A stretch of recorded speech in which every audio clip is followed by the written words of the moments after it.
a banger in a lightweight division. The Tarantula, Jalin Turner, lost a touch of steam after his loss against a split decision loss against Mateus Gamrot. But listen, Dan Hooker, the Hangman, he finally gets a fight, or at least he thought, where he doesn't have to fight a dude who's either going to try to wrestle him or try to do something crazy, you know. But Jalin Turner, man, he's not the guy that I think that you really want to be testing your Western gun practitioner skills against. You know what I mean? Turner brings it. Hooker brings it. What's stopping Jalin Turner from turning this into a jiu-jitsu match? You know what I mean? And not just straight out going into a war.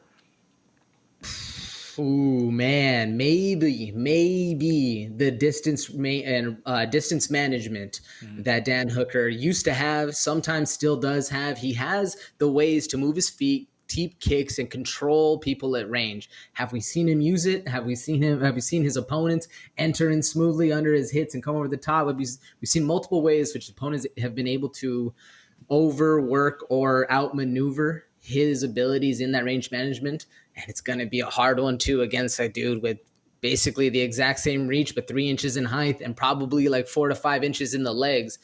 Jalin Turner, this is a hell of a mountain.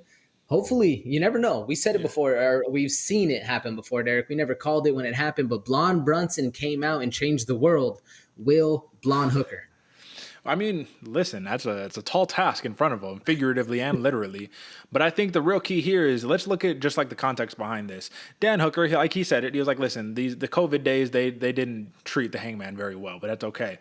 Lost to Makhachev on, I think that was a short notice fight maybe. Lost to Arnold Allen, and that was your move down to 145.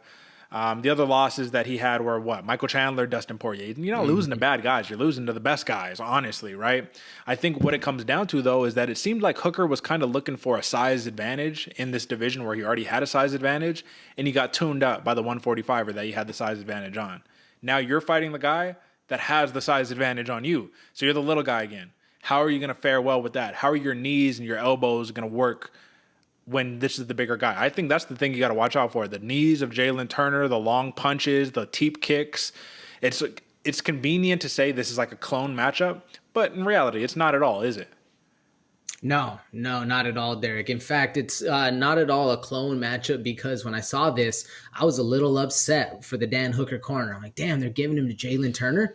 Like, damn, that's not it's so close of a clone setup that you could be like, damn, this is a close fight. But because Turner has all the same tangibles, he has all the same good punches, great wrestling, good jiu-jitsu, it's just a little bit more like explosive and still has that kind of momentum. He hasn't had the big L's. Yeah, he has 6 losses, but he hasn't had the big L's to demoralize him yet. Where I think Dan Hooker, we saw him break. We saw him go to a new division. We saw the mentality play an aspect in that form. Will it come out again when this dude's you're like you said, you're the small guy again, bro. You're trying to knuckle up to the big dude and he's just not going down. It's hard. This is a big and a hard fight for Dan Hooker. I think it's interesting too because they were actually slated to fight in March and that fight got canceled. Now, why did it get canceled? It looks like, Hooker broke his hand, right? So they canceled that fight. You get that fight back 4 months later. So let's talk about that and then let's move him out of here, man. You broke your hand not that long ago. I mean, dog, it's July. That was in March. Like, should we be concerned? There was some heavyweights that broke their hand. Was it Ngannou Gone? I think it was Gone. It was Gone that broke his hand, yeah. I mean, I guess it all depends on which part of the hand did he break, the palm, metatarsals, fingers, something in there, knuckle. With boxer's fracture, like there's many X's and Y's how that could have actually happened. So it's hard to say, but if Gone is any real testament, didn't suffer at all for him. But that's, that could be apples to oranges because Gone's a savage too. That's right. I think, listen, man, this matchup, Jalin Turner, he's just a little more well-rounded. It depends on what type of game plan that he's going to bring to the table. But it's going to be difficult to not see this fight end in a finish. I like Jalin Turner, and believe it or not, man, I'm going to go sub happy again. Give me a submission right here, bro. I think he breaks it out against Dan Turner. What do you think? It's not crazy, Derek. It's not crazy at all. With the relentlessness that Dan Hooker presents, you could be going for a takedown. You could just be pressing in. You get a guillotine. You slip back.